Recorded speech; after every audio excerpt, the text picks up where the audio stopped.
सन 17 हिजरी का ज़माना था। सरजमीन शाम की फ़िज़ा में एक गैर मामूली दिन तुलू हो रहा था।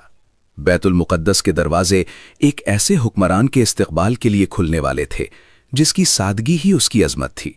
न शाही जुलूस, न सुनहरी ताज, न तलवारों की चमक, सिर्फ एक सादा ऊंट, मट्टी आलूद रास्ता और इंसाफ का परचम। खलीफा वक्त खुद ऊंट की नकील थामे शहर की तरफ बढ़ रहे थे। लिबास आम सा, जुब्बा सादा, सर पर इमामा, हाथ में असा। साथ मौजूद सहाबा के चेहरों पर वक़ार था, मगर तकब्बुर का नाम न था। शहर के ईसाई राहिब और मुअज़्ज़ज़ीन दीवारों के साए में खड़े हैरत से देख रहे थे कि दुनिया की एक अजीम सल्तनत का हुक्मरान इस कदर आजिज़ी के साथ दाखिल हो रहा है। जब शहर की कुंजियां पेश की गईं तो खलीफा ने उन्हें अमानत समझकर कबूल किया। ऐलान हुआ कि लोगों की जान, माल और इबादत गाहें महफूज रहेंगी। किसी पर जुल्म ना होगा, किसी इबादत में रुकावट न डाली जाएगी। ये फतह तलवार की नहीं, अदल और दयानत की फतह थी।